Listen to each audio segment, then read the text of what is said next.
The streets of despair. The city of Nexus Prime was alive, yet cold and unfeeling.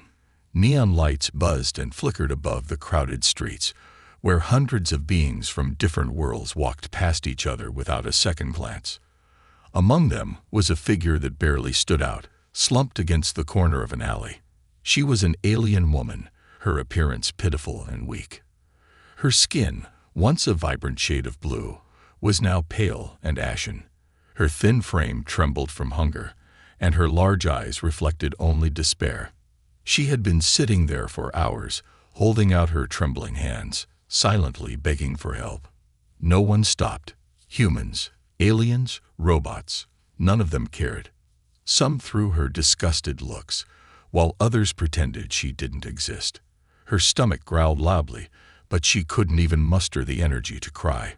This city was a predator, and she was just another victim. The alien's name was Calith, but she hadn't heard it spoken in years. She had no home, no family, and no hope. The only thing she had left was the faint, foolish dream that maybe, just maybe, someone would take pity on her. But that dream had been fading, replaced by the harsh reality of Nexus Prime. As the sun began to set, the streets grew darker, and the neon lights cast an eerie glow on the wet pavement. Calith curled her knees to her chest, trying to preserve what little warmth she had left. Her hands shook as she held out an empty metal cup, hoping someone would drop a coin or a crumb of food. But the streets were unforgiving. Then, as she leaned back against the cold wall, she saw him. A human man walked slowly down the crowded street. He didn't seem like the others. He wasn't rushing or staring at a screen. He had a calm, almost thoughtful expression. His clothes were simple, a jacket with patches on the sleeves and a bag slung over his shoulder. Calith's heart sank. Even if he noticed her, why would a human care? Humans rarely helped her kind, especially in this part of the city. But to her surprise, the man stopped.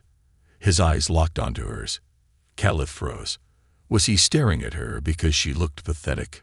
Or was he angry she was sitting there? Her instincts screamed at her to run, but she had no strength left.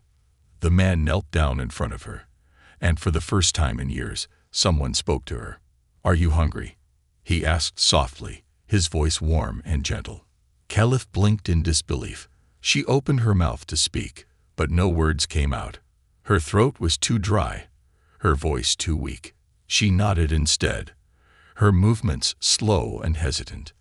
The man reached into his bag and pulled out a small ration bar, the kind meant for travelers. It wasn't much, but to Calith, it looked like a feast. He unwrapped it and held it out to her. She stared at the food, her mind racing. Was this a trick? Was he going to snatch it away or demand something in return? "Go ahead," the man urged. "It's for you." Her trembling hands reached out, and she grabbed the bar. The moment the food touched her tongue, she couldn't hold back. She devoured it in seconds, her body craving every bite. Tears welled up in her eyes as she finished, the taste of real food overwhelming her senses. She looked up at the man, her voice barely above a whisper. "Why?" she croaked. "Why help me?"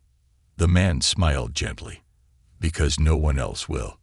Calith stared at him, her mind a swirl of confusion and emotion. She had been ignored, mocked, and forgotten for so long that kindness felt alien to her. The man reached into his bag again and pulled out a small bottle of water. He handed it to her, and she drank slowly, savoring every drop. "What's your name?" he asked. "Calith," she managed to say after a pause. Her voice was shaky, but it was the first time in years that she had said her own name out loud. It felt strange, almost unfamiliar. "I'm Ethan," the man said, sitting down beside her. "You look like you've had a rough time." Calith didn't respond. How could she explain the years of suffering, the nights spent sleeping in the cold, the constant hunger and fear? She simply nodded, avoiding his gaze. Ethan didn't press her. Instead, he looked around the street, his expression thoughtful. "This city's not kind to people like us," he said after a moment. "But I can help you, if you'll let me." Calith's heart raced. Was he serious? Could she trust him? The warmth in his voice seemed genuine, but she had learned the hard way that trust could be dangerous. Still, something about Ethan was different. He didn't look at her with pity or disgust. His eyes held something she hadn't seen in a long time. Compassion. Calith hesitated, her voice trembling. I don't know. Ethan smiled again, this time with a hint of sadness. It's okay, he said. You don't have to decide right now, but I'll be back tomorrow. If you need anything, I'll be here. With that, he stood up and walked away, disappearing into the crowd. Calith watched him go, her mind racing. For the first time in years, she felt something other than despair. Hope. It was small, fragile, and uncertain, but it was there. And for now, that was enough. A simple act of kindness. Calith hadn't slept all night. Every time she closed her eyes, she thought of the human, Ethan. His face, his voice, and most of all, his unexpected kindness replayed in her mind like a broken loop. She wasn't used to this. In Nexus Prime, kindness always had a price. Was it possible that someone could offer help without wanting something in return? She doubted it, but the small spark of hope he'd left behind wouldn't die. Morning came slowly, the cold gray light of the city creeping into her corner. The streets were waking up, filled with the familiar noise of engines, footsteps, and voices. Calith curled up tighter against the wall, trying to make herself invisible. She had no idea if Ethan would actually return. Maybe it had all been a cruel game, a joke she was too broken to understand. Then, as the minutes dragged by, she saw him. Ethan wasn't dressed like the other humans. His clothes were worn but clean, his jacket patched with care. He walked with a calm confidence, as if the chaos of the city didn't bother him. And in his hands, he carried something that made Calith's heart pound, a small metal container, steam rising from its lid. He stopped in front of her and crouched down, just like before. "Good morning, Calith," he said, his voice warm and easy. "I brought you something." Calith stared at the container, her mouth suddenly dry. "What is it?" she asked, her voice barely above a whisper. Ethan smiled and opened the lid, revealing a simple meal, steamed rice, and a few pieces of cooked vegetables. The smell hit Calith like a wave, making her stomach growl loudly. She tried to suppress the sound, embarrassed, but Ethan just chuckled. "Go on," he said, holding it out to her. "It's yours." Calith hesitated. Why? Why are you doing this?" Ethan tilted his head, thinking for a moment. "Because no one should be left to starve," he said simply. "Not here. Not anywhere." His answer was so honest, so simple, that Calith didn't know how to respond. Slowly, she reached out and took the container. The metal was warm in her hands, and the food looked better than anything she'd eaten in years. She took a small bite, then another, until she couldn't stop. It wasn't long before the meal was gone, leaving her both satisfied and confused. Ethan watched her with a gentle smile, but there was something else in his eyes. Curiosity. "So," he said after a moment, "what's your story, Calith?" Her hands tightened around the empty container. "Story," she echoed. "I don't have one." "I don't believe that," Ethan replied. "Everyone has a story." Calith shook her head. "Not one worth telling." Ethan didn't press her, but his gaze lingered, as if he was trying to see past the walls she'd built around herself. Calith felt uneasy under his stare, but there was no judgment in his eyes, only patience. Finally, she spoke. "I was taken from my home. Years ago." Her voice was flat, almost mechanical, as if the words had lost their meaning a long time ago. "I was sold, passed around, then abandoned here. That's all." Ethan's expression didn't change, but his hands clenched slightly. "I'm sorry," he said, and Calith could tell he meant it. "Don't be," she said quickly. "It's just how things are." "It doesn't have to be," Ethan replied softly. Calith didn't know how to respond to that. She had spent so long believing that the universe was cruel, that no one cared, and that she was destined to suffer. But here was a human, a stranger, challenging all of that with nothing more than his words and his actions. It made her feel unsteady. Before she could think of what to say, Ethan stood up and slung his bag over his shoulder. "I have to get to work," he said, "but I'll be back later. If you need anything, just wait here." Kelleth stared at him, her thoughts racing. "Why?" she blurted out. "Why do you care?" Ethan paused, his back turned to her. For a moment, he didn't say anything. Then he looked over his shoulder and smiled, a small, tired smile that carried more weight than she could understand.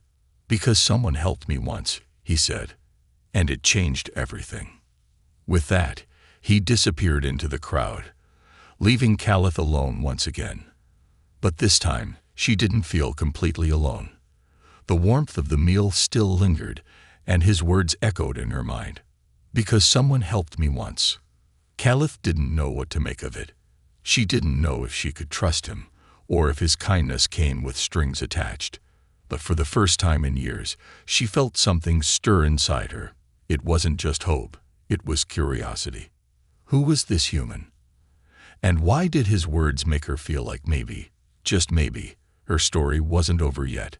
An unlikely bond. Kelleth sat silently in the shadows of the alley, the faint warmth of her last meal still lingering in her stomach. For the first time in years, she wasn't consumed by hunger, but the gnawing fear, the uncertainty of what Ethan's intentions might truly be, refused to leave her mind. Why would a human, a stranger, show such kindness? What did he want from her? The city roared around her, its people bustling like ants in a hive. The endless noise and movement were a cruel reminder that she was invisible to them all, except for one. Kelleth. A familiar voice broke through the din. She flinched and looked up to see Ethan standing a few feet away, holding another bag in his hand. His presence felt surreal, almost out of place in her cold, grimy world. He smiled, though it was softer this time, almost hesitant. "I told you I'd come back." Kelleth rose slowly, her frail body aching from a lifetime of hardship. She didn't know how to respond. Gratitude. Suspicion.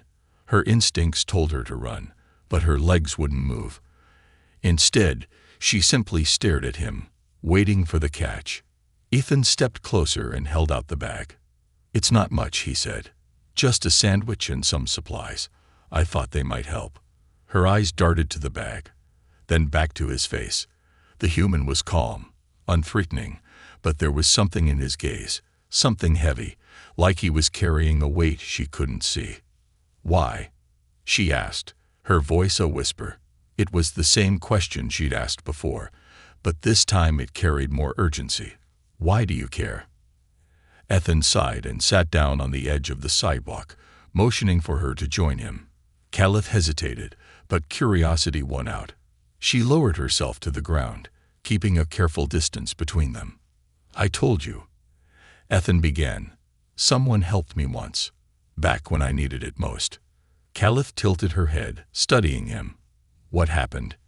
Ethan's expression darkened for a moment, but then he shrugged, as if brushing off an old wound. "Let's just say I wasn't always this." He gestured to himself with a wry smile. "I had my own battles. Someone took a chance on me when no one else would. It's why I do what I can now." Kelleth frowned. His words were genuine, but they felt incomplete, like he was leaving out the most important parts. "And you think helping me will make up for it?" she asked, her tone sharper than she intended. Ethan didn't flinch. Instead, he looked at her with a surprising softness. "No, I don't think it works like that. But it feels right." Kelleth didn't know how to respond. She had spent so long believing that no one cared, that every act of kindness came with strings attached. Yet here was this human, offering her food and warmth without asking for anything in return. It didn't make sense.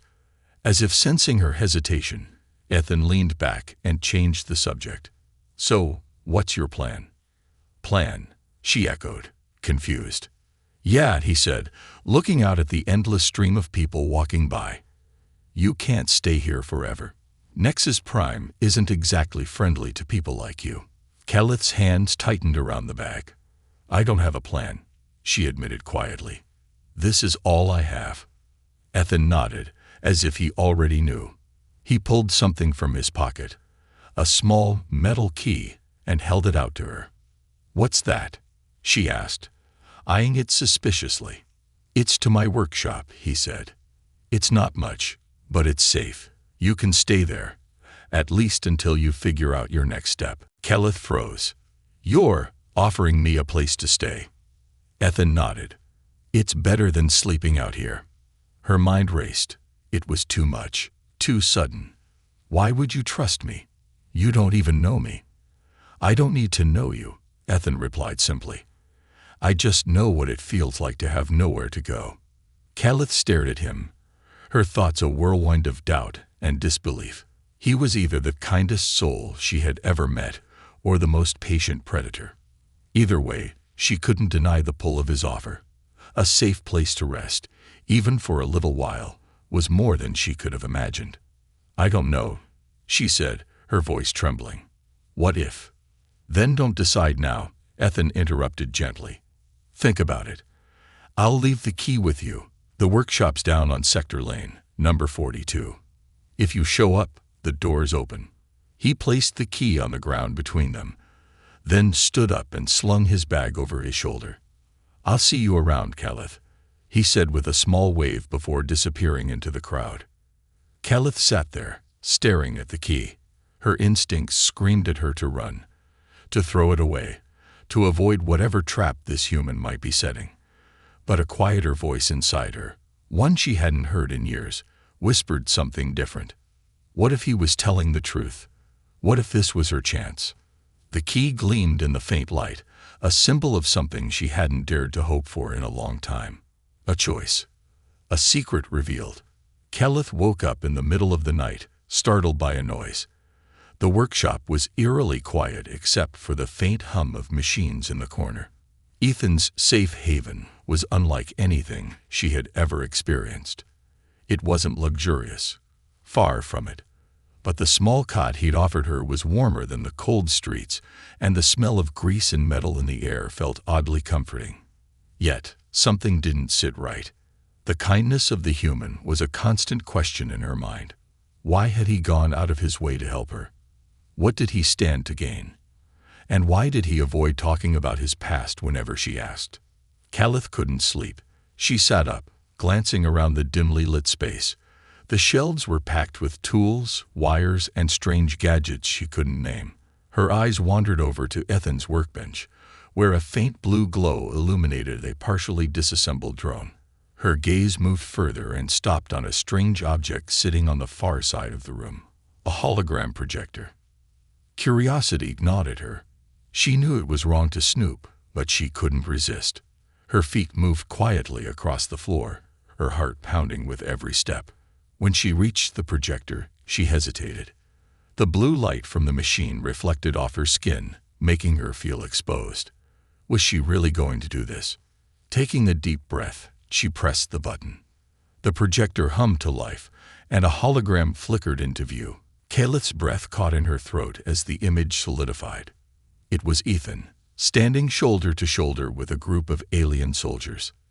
They were tall and imposing, their faces marked by the sharp ridges of her people. They wore the insignia of the Ralthian Armada, the same faction that had enslaved her kind.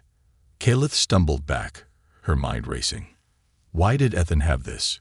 Was he one of them? Had he been a soldier in the very force that had destroyed her life? Her heart pounded in her chest as fear and anger surged through her. She wanted to run, but her legs refused to move. What are you doing?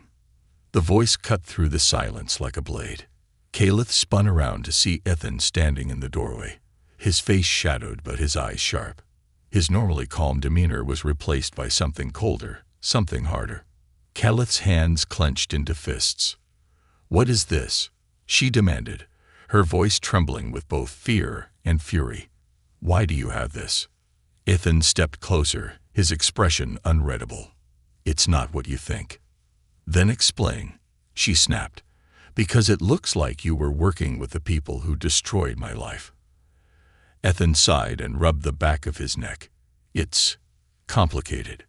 Complicated, Calith repeated, her voice rising. You lied to me. You said you wanted to help me, but all this time. I didn't lie, Ethan interrupted firmly. I was a part of the Armada, yes, but not in the way you think. Calith took a step back, her instincts screaming at her to run. Why should I believe you? Because I left, Ethan said, his voice quieter now. I left them. I walked away from all of it. She narrowed her eyes, still not convinced. Why? Ethan's shoulders sagged as he sat down on a nearby stool. Because I saw what they were doing. To your people. To others. I thought I was fighting for something good, but it was all a lie. By the time I realized it, it was too late. Calith crossed her arms, still unsure if she could trust him. And what? You think helping me will erase what you did? Ethan looked up at her, his eyes filled with something she hadn't expected, guilt. No, he said. I know I can't change the past, but I can try to make a difference now. That's all I'm trying to do. Calith wanted to believe him, but the scars of her past wouldn't let her trust so easily. She glanced at the hologram again, the faces of the soldiers burning into her memory. If you betrayed them, she said slowly, why aren't they hunting you? They are, Ethan admitted. But I've gotten good at staying off their radar. This workshop is one of the few places they don't know about. Calith hesitated, her emotions a whirlwind of doubt, anger, and a flicker of hope. Why didn't you tell me this before? Would you have stayed if I had? Ethan countered. She didn't answer. He was right. She probably wouldn't have. But now, standing here, seeing the weight he carried, she wasn't sure what to do. Ethan stood and walked over to her, keeping a respectful distance. You don't have to trust me, he said. But I meant what I said. You're safe here, and I'll do whatever I can to help you. Calith stared at him, her heart torn between fear and curiosity. Could she trust this human, knowing what he had been? Or was this just another cruel twist in her already shattered life? The workshop felt suddenly smaller, the air heavy with unspoken truths. Calith clenched her fists, her voice barely above a whisper. I'll stay. For now. But if I find out you're lying. I understand, Ethan said, his tone steady. I don't expect you to believe me overnight, but I'll prove it to you. Calith turned away from him, her mind racing. She didn't know if she could trust Ethan, but she knew one thing. She wasn't ready to leave just yet. And that terrified her more than anything else. A dangerous encounter. Calith had barely begun to settle into the strange comfort of Ethan's workshop. The place, with its cluttered workbenches, faint smell of oil, and dim lighting, had become a fragile bubble of safety. For the first time in years, she didn't sleep with one eye open or wake up to the threat of violence. But the shadow of doubt lingered in her mind. Ethan's revelation about his past with the Ralthian Armada weighed heavily on her. Still, for reasons she couldn't fully explain, she stayed. That morning, Ethan had left early to gather supplies. Calith, alone in the workshop, took the opportunity to explore. She wandered among the shelves, her fingers brushing over tools and half-finished gadgets. Some of the devices looked like weapons, others like simple machines meant for repair. It was clear Ethan was more than just a mechanic. His work hinted at someone who had lived a life on the edge. Her thoughts were interrupted by a strange noise outside. A heavy thud, followed by the sound of voices. Calith froze, her senses sharpening. The voices grew louder, more aggressive. Whoever they were, they didn't sound friendly. Peeking through a small crack in the workshop's front door, her heart sank. 3 large figures stood outside, their armor gleaming under the harsh artificial lights of the alley. Mercenaries. She recognized their type instantly.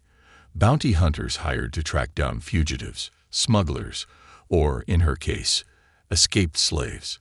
Their leader, a towering alien with sharp features and glowing yellow eyes, barked orders at the others. She's here, the leader growled. The scanner picked up her signature. Searched the place. Calith's blood ran cold. They were here for her. Before she could think, the door burst open, and the mercenaries stormed inside. Calith ducked behind a workbench, her heart pounding so loudly she was certain they could hear it. Her hands trembled as she tried to steady her breathing. "Spread out," the leader barked. "Find her, and be quick about it." Calith's mind raced. She had no weapons, no way to defend herself. Ethan's tools were scattered around her, but none of them looked useful in a fight. Her eyes landed on a small metal rod, a makeshift tool of some kind. It wasn't much, but it was better than nothing. She gripped it tightly, her knuckles white. Footsteps echoed through the workshop as one of the mercenaries approached her hiding spot. She could see his shadow moving closer, his heavy boots making the floor vibrate. He was only a few steps away now. Calith's muscles tensed, ready to spring into action, even though she knew she didn't stand a chance. Just as the mercenary reached for the workbench, the front door slammed open again. "What the hell is going on here?" Ethan's voice boomed across the room, sharp and commanding. The mercenaries turned to face him, their weapons drawn. Ethan stood in the doorway, his bag of supplies slung over his shoulder, but his posture was anything but casual. His eyes flicked to Calith's hiding spot for a split second before returning to the intruders. "This doesn't concern you, human," the leader snarled. "We're here for the alien. Hand her over, and we'll leave you in one piece." Ethan didn't move. His calm demeanor shifted, and a dangerous edge crept into his voice. "You broke into my workshop," he said. "That makes it my concern." The leader growled, stepping closer. "Don't be stupid. She's a fugitive. She belongs to the Armée." Ethan's jaw tightened. "She doesn't belong to anyone." Calith's breath caught in her throat. She could feel the tension in the air, the room poised on the brink of violence. Ethan was outnumbered and unarmed, but he didn't back down. The leader smirked, raising his weapon. "Last chance, human. Stand down, or we'll take you out too." Ethan's eyes narrowed. "You're welcome to try." Before the mercenary could react, Ethan reached into his bag and pulled out a small device. With a quick twist, he activated it, and a blinding flash of light filled the room. The mercenaries stumbled, disoriented, their weapons clattering to the ground. "Calith, run," Ethan shouted. But Calith didn't run. Something inside her refused to leave him behind. Instead, she sprang from her hiding spot and swung the metal rod at the nearest mercenary. It wasn't a strong hit, but it caught him off guard. He stumbled back, giving Ethan enough time to tackle another one to the ground. The fight was chaotic, with tools and machinery flying everywhere. Calith moved on instinct, dodging blows and using whatever she could grab to defend herself. Ethan fought with a precision that surprised her, his movements calculated and efficient. In the end, the mercenaries retreated, bruised and battered.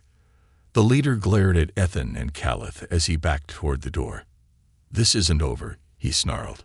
"We'll be back." Ethan didn't respond. He stood in the middle of the workshop, breathing heavily, his eyes locked on the intruders until they disappeared into the night. Calith leaned against the wall, her hands still shaking. "You didn't have to do that," she said, her voice trembling. "Yes, I did," Ethan replied, his tone firm. "No one's taking you." Calith stared at him, her fear giving way to something else, a flicker of trust. For the first time, she began to believe that Ethan wasn't just another liar or opportunist. He had risked everything to protect her, and that meant something. But deep down, she knew the mercenaries would return. And next time, they wouldn't be so easy to stop. The escape plan. The silence in the workshop was almost unbearable after the chaos of the fight. Broken tools and scattered debris littered the floor, and the faint scent of burnt metal hung in the air. Calith sat on the edge of a workbench, her knees pulled to her chest, staring at the mess as Ethan quietly cleaned up. The adrenaline had long faded, leaving behind exhaustion and unease. "They'll come back," she said softly, breaking the silence. Ethan glanced at her from across the room. his expression grim. I know. He didn't elaborate, but the weight of his words pressed down on Caliph like a heavy blanket. The mercenaries had her scent now, and they wouldn't stop until they delivered her back to the Rothian Armada, or worse. You should leave me behind, she said, her voice barely audible. They're after me, not you.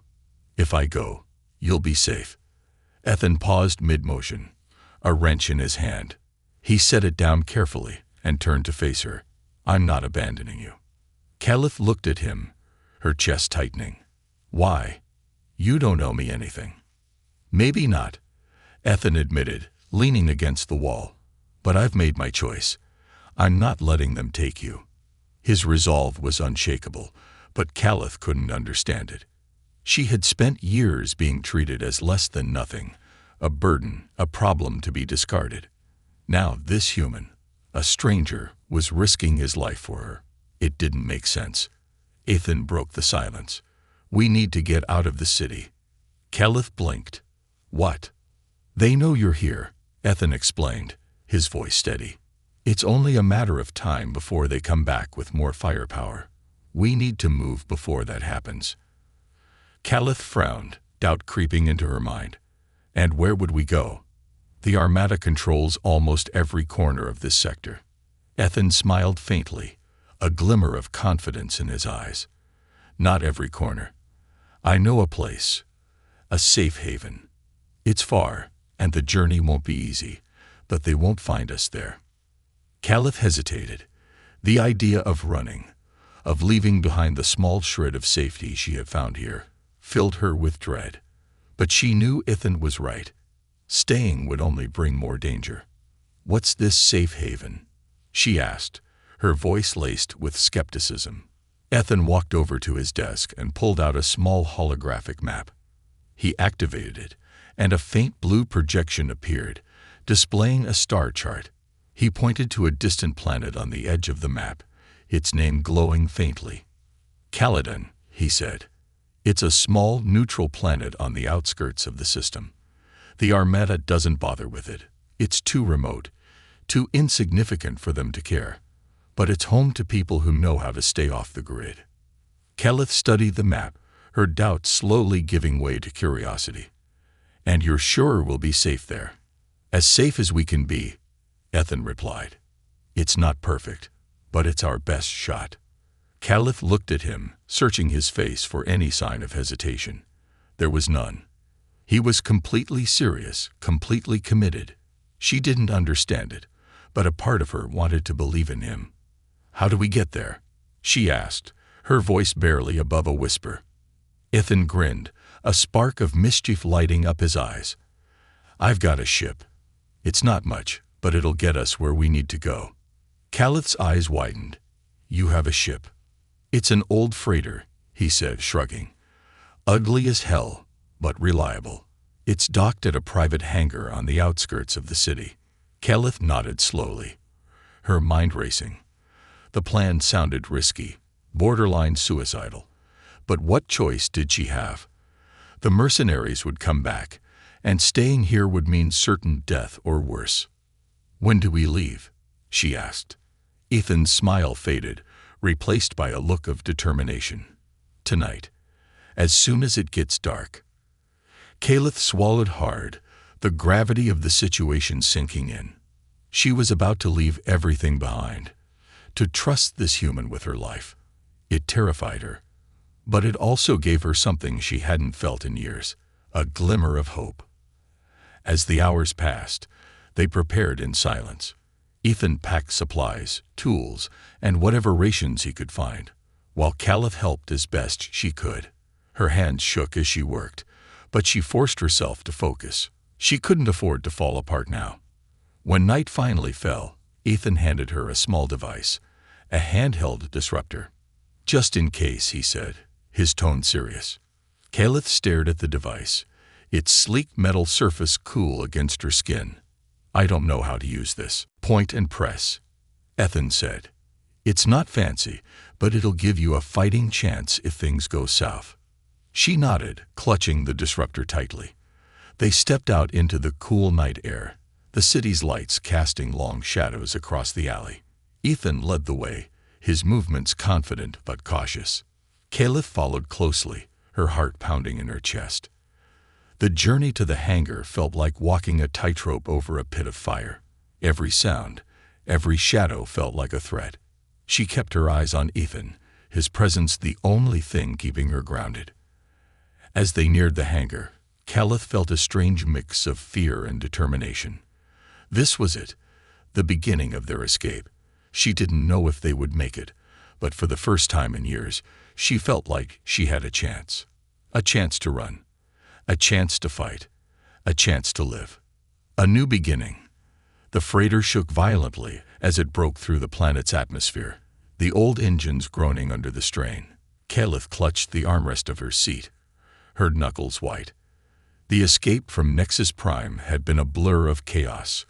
Alarms, blaster fire, and the deafening roar of engines as they barely outran the mercenaries. She still couldn't believe they'd made it this far. Ethan, sitting in the pilot's seat, kept his focus on the controls. His hands moved with practiced ease, steering the ship through the thick clouds surrounding the planet Caladan. "Almost there," he said, his voice calm despite the turbulence. "Hold tight." Caliph didn't respond. Her mind was too busy replaying the events of their escape, the way Ethan had fought for her, the split-second decisions that had saved their lives. She had trusted him, and somehow he hadn't let her down. But the fear hadn't left her. The mercenaries were still out there, and she knew they wouldn't stop hunting her. The freighter finally broke through the clouds, revealing a sprawling landscape below. Caladan was nothing like Nexus Prime. Instead of towering skyscrapers and neon lights, there were vast forests, rolling hills, and small clusters of buildings scattered across the terrain. It looked peaceful, untouched by the chaos of the galaxy. "Welcome to Caladan," Ethan said, a hint of relief in his voice. "Let's hope this place lives up to its reputation." He guided the freighter toward a small settlement nestled in the hills. The landing was rough, the ship jolting as it touched down on the uneven ground. Ethan powered down the engines and turned to Caliph. "You okay?" he asked. Caliph nodded, though her hands were still trembling. "I think so." Ethan smiled faintly. "Good, because we're not out of the woods yet." He stood and grabbed a pack from the storage compartment, slinging it over his shoulder. "The settlement's just ahead. It's run by people who specialize in staying off the grid. They'll help us disappear." Caliph hesitated, her eyes darting toward the ship's door. "And you're sure they won't turn us in?" Ethan's expression hardened. "They won't. Trust me." Caliph followed him down the ramp, her senses on high alert. The air on Caladan was cool and fresh, a stark contrast to the polluted smog of Nexus Prime. The settlement was quiet, its buildings simple and unassuming. A few figures moved about, their eyes briefly flicking toward Ethan and Caliph before returning to their tasks. A middle-aged woman with sharp features and a stern expression approached them. She wore a dusty jacket and carried a data pad in one hand. "Ethan," she said, her tone neutral. "I wasn't expecting to see you again." "Good to see you too, Lyra," Ethan replied, his voice friendly but guarded. "I need a favor." Lyra's eyes shifted to Caliph, studying her with a calculating gaze. "This her?"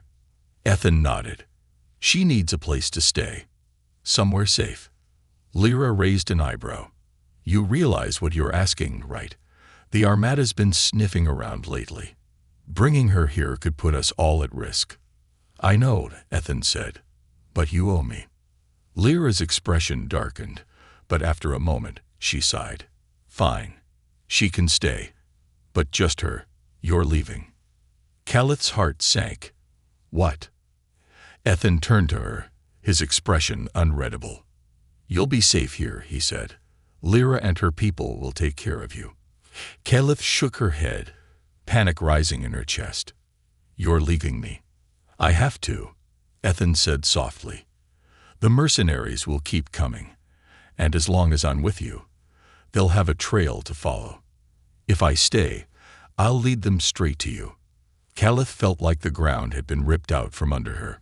She had spent so long running, so long surviving alone, and now that she had found someone who cared, he was leaving. "But I can't do this without you," she said, her voice trembling. "Yes, you can," Ethan said, his tone firm but kind. "You're stronger than you think, Caliph, and you deserve a life where you're not constantly looking over your shoulder." Caliph's eyes filled with tears, but she didn't argue. Deep down, she knew he was right. This was her chance to start over, to finally be free. But it didn't make it any easier. Ethan placed a hand on her shoulder. "You'll be okay," he said. "And who knows, maybe we'll see each other again someday." Caliph nodded, swallowing the lump in her throat. "Thank you," she whispered, "for everything." Ethan smiled, his eyes softening. "Take care of yourself, Caliph." He turned and walked back toward the ship, leaving her standing in the middle of the settlement. Lyra approached her, gesturing toward one of the buildings. "Come on," she said. "You've got a lot to learn if you want to survive here." Caliph followed her, glancing back at Ethan one last time. He paused at the top of the ramp, giving her a small wave before disappearing into the ship. The engines roared to life, and moments later, the freighter lifted off, vanishing into the sky. Caliph stood there, her heart heavy, but her spirit unbroken. For the first time in years, she wasn't running. She wasn't starving. She wasn't alone. She was free, and that was a beginning worth fighting for.